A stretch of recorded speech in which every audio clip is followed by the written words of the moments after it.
diyada maxaad nus u siisaan ninka iyo gabadha maxaa kontor iyo boqol loo kala dhigay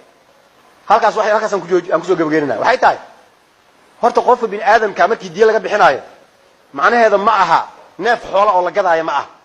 xoolaha moogtay suuqa markii la tago say u kala buuran yihiin u kala cagbadan yihiin say neefku u kala hilbadan yahay yay u kala cagbadan yihiin ruuxa markii uu dhinto kan boqolka macnihiisu ma aha nin ayuu ahaa wuu buurnaa boqol neef uu qiimihiisu ahaa boqolaa laga dhiibay oo qiimihiisa la jaangooyo boqol ama ah gabadhaa suuqa waa la fiiriyey qiimaheeda waxay goysay konton arrintu ma waxa la qiimeynaa shakhsiyadka ma ah maxaa yeelay ruux bini aadam ama wiil ha aado ama gabar ha aadee adduunka waxa xoolo yaallo dhan iyo qofka mu'minka halka qof ama rag iyo dumar wuxuu doonaya ha aadee ilaahay agtiisa yaa qiimo ku leh waa xadiiska arkeen la zawaalu dunya adduunyada dhan oo zuusha ahwanu inda allahi min qatl rajul muslim adduunyada waxa yaallo oo xoolo dhan oo la baabi'iyo iyo hal qof oo muslima ilaahay agtiisa adduunyada waxa yaallo oo la baabi'iyo dhan ayaa ka sahlan qof intii la dili lahaa horta qiimo qof lama goyn karo ogaada saas daraadeed kontonka iyo boqolku qiimihii dadka ma ah maxay ka dhigan yihiin marka waxay ka dhigan yihiin islaamku wuxuu takaaliifta biilka saaray iyo reeraha in loo shaqeeyo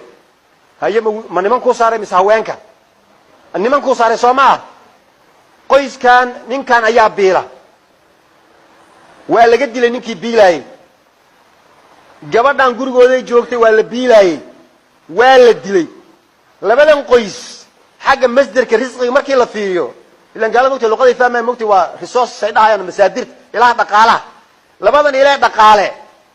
midkii reerka biilaayay oo baxay iyo mid aan reerka biilayno iska joogtay oo aabaheed uu biilayay ama ninkeed uu biilayay oo la dilay labadaasi qoys khasaaraha soo gaaray markii la fiiriyo yaa khasaaro badan ninka meeshuu ka baxaa khasaaro badan waxaa la yidhi marka maadaama halkan khasaaro badan tahay bal waxoogaa uma dhiganto wix qiimihiisiiye waxoogaa yaroo sabirsiin ah oo reerkan muddo ay kusii moodaan oo ay wax ku qabsadaan hadda boqol neef oo geela hadda haddii qof intii la dila siiyo reerka boqol neef oo geela halkii geel meequu joogaa tusaaleahaan maalan 700 800 kun adi intuu joogo waxaad ku dhufataa boqolkii waxay noqon hataa ka soo qaada maalan 500 ka soo qaada inuu joogo 500 neef geel intuu joogo oo lagu dhufta boqol meequu noqonaya waa 50 kun gabadhana waxay noqonaysaa 25 kun gabadhii guriga iska joogtay reerkii markay ka baxday 25 kun markii loo keenay reerkii ninka uu ka baxayna markii laga bixiyay 50 loo keenay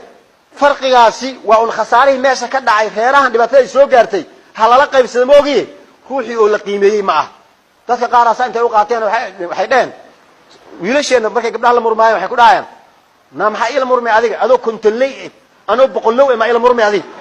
wuxuu u maleeyaa marka kontonka iyo boqolku in qiime ay ka turjumayaan kontonka qiime kama turjumayaan ruux ka fiican ma jiro waxa lagu kala fiican yahay alla cabsiga yaa ayuha nnaasu innaa khalaqnaakum من ذكر وأنثى وجعلناكم شعوبا وقبائل تعارفوا إن أكرمكم عند الله أتقاكم marka taas waa jaanibkaas oo ah tacwiidka ama waxyaabaha reerka soo gaaray in loo gudo ma laga wada maayna ma aha yani in la nusqaaminayo asal ahaana maalku kama dhigmaba yani moogtay qiimo kama dhigma asaga maalku wuxuu yahay qof rabo ilaahay wuu siiyaa ku rabo ku yareeyaa allah yusdir rizqa liman yashaa wa yaqdir marka haweenka xuquuqdooda ha la ilaaliyo